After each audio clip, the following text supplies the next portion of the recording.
ए स्ट्रक्चरटी आपणकर चौड़ा अच्छी 22 फुट एवं लंबा अच्छी आपणकर 30 फुट टिके टिके फिंपी आस जाइए देखो माइसिलम खूब सुंदर आसी। नमस्कार जय जगन्नाथ ए ओडिशा फार्मिंग आपन को स्वागत। आज आसन देखा जनक भाई स्ट्रक्चर देखा जे कि आमर ये सुंदरगढ़ डिस्ट्रिक्ट एवं कुआरमुंडा रे करसंती ताकना संतोष से करसंती एठी गोटे स्ट्रक्चर 30 बाय 22 रे गोटे स्ट्रक्चर बनेछिंती एवं खूब सुंदर स्ट्रक्चर बनेछिंती। आ खरा दिने को बळा स्ट्रक्चर हबा दरकार तांकर स्ट्रक्चर पूरा ग्रेनाइट रे बनाइछि ए स्ट्रक्चर टी एवं गोटे भाड़ी विशिष्ट स्ट्रक्चर बनाइछि। आ देखंतु तळे बाली पड़िछि तले 6 इंच बाली पड़ी और ऊपर देखो फगर लगी ऊपर टी संपूर्ण चाल तैयारी करा माने नड़ा छाउनी कराई वर्षा पानी रे नड़ा नष्ट न हो पाई पॉलिथीन दि जाए। स्ट्रक्चर टी आपनकर देखंतु मु एपटू सेपटू देखौची। ए स्ट्रक्चर टी आपनकर चौड़ा अच्छी 22 फुट एवं लंबा अच्छी आपनकर 30 फुट एवं मार हाइट अच्छी 14 फुट जोटा कि सेंटर आप देखो ये जो आप त्रिकोणी भाव में कराई structure T centre T 14 foot एवं आर साइड टी अच्छी 10 फुट माने 14 फुट रु 10 फुट आपणकर पैरेलल कराई पकाई जोटा कि तेरछा पकाई आम दिन चाल घर बना जाए से भाई मुझे देखु सेंटर 14 फुट एवं साइड 10 फुट जोटा कि आपणकर चाल घर पर कराई 2 फुट गड़ाणिया कराई जहाद्वारा कि आपणकर पानी पड़े वर्षा पानी पड़े से निगड़ी जीव और आप स्ट्रक्चर जो आपणकर रहा टेम्परेचर से ठीक रे मेंटेन हो पार। एवं देखो गोटे ये आप जो हाइट रहा देखो जो फास्ट वा लास्ट जो ऊपर थाक अच्छी से पाखापाखि आप 7 ରୁ 8 फुट ऊपर अच्छी। जब आप साइड रू देखा तो आपंकर पाखापाखि 4 फुट ऊपर आपणकर स्ट्रक्चर अच्छी और 4 फुट तले आपणकर लास्ट भाड़ी अच्छी और ता तले देखो ये देखो आपको 2 फुट छाड़ी आउ गोटे भाड़ी तापर 2 फुट छाड़ी आउ गोटे भाड़ी और तले गोटे फुट मैंने कह गले आपणकर जो बाली रहा बाली तलू आपणकर गोटे फुट फास्ट भाड़ी तार 2 फुट पर सेकेंड भाड़ी और तार 2 फुट पर तृतीय भाड़ी और तृतीय भाड़ी ठारू आपणकर साइड जो स्ट्रक्चर साइड से कम से कम 4 ରୁ 5 फुट रहा दरकार जोटा कि ये रखा जाइए रखिए। तब देखो गरम दिन में सी ह्यूमिडिटी की मेंटेन करने टेम्परेचर को मेंटेन करने ये लगाई फगर लगाई देखो पूरा देखो स्ट्रक्चर रे पूरा फगर लगी आप देखिपे मुझे जूम कर देखी देखो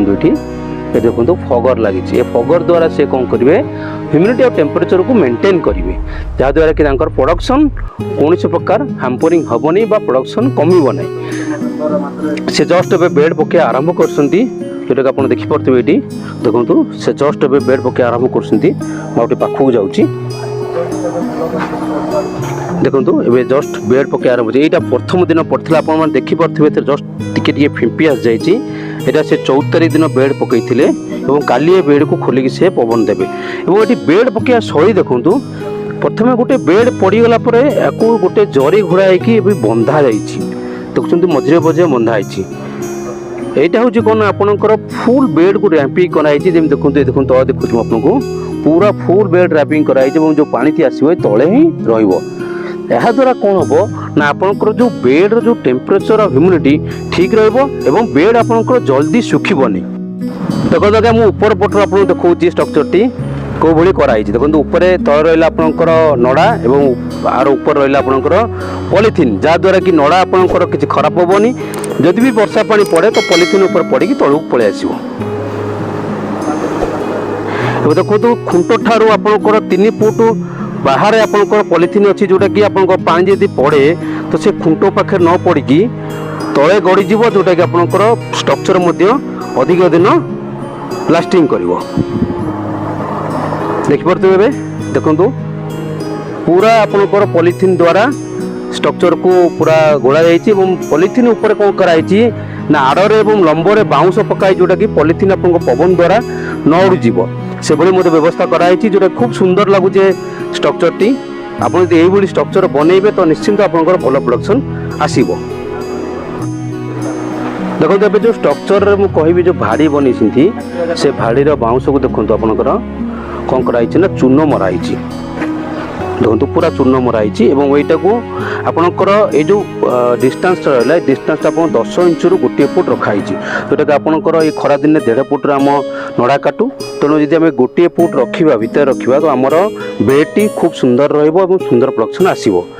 यहाँ तांकर जो रहा आपणकर बाउंस किभली आपणकर स्टेरिलाइज कर लगाई देखूँ ये आप प्रत्येक थर स्टेरिलाइज कर लगे तो आपणकर बीमारी मैक्सिमम देखादेवनी स्ट्रक्चर भितर बेड भितर आ देखो ठीक गोटे कथा कहूँ आपंकर ये जो आपंकर भाड़ी बनाई ये भाड़ी चौड़ा देखु ये चौड़ा ए खुंट ठारू नहीं ए खुंट को आप रखाई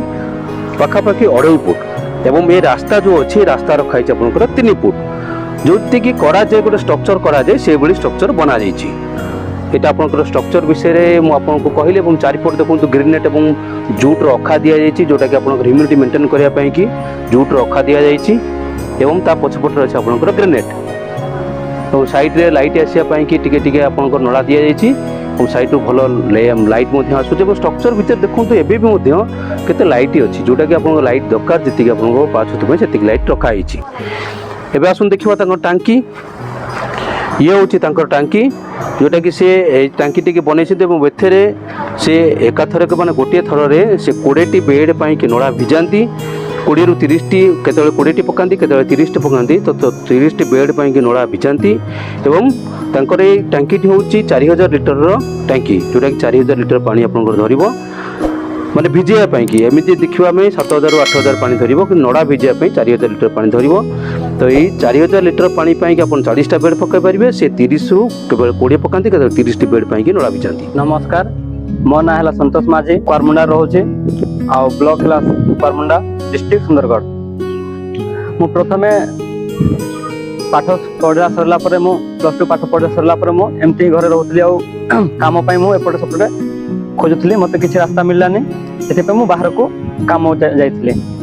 बाहर काम करला परे मोर रोजगार से कम थिला कि मु से रोजगार रे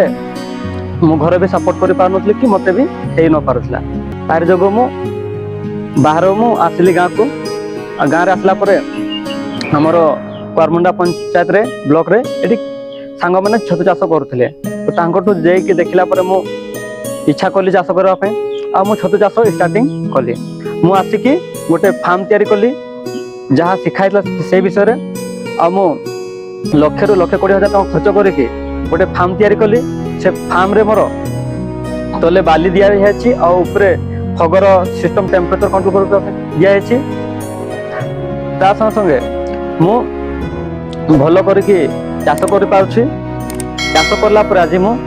वर्ष सारा एबे खरा सीजन रे पाळ छतु करूछि आ ठंडा सीजन रे ढेंगे छतु चाष करूछि ए दुईटा पाळ चाष करके आज मु मास को 30 रु 50,000 टका इनकम कर पारुछि।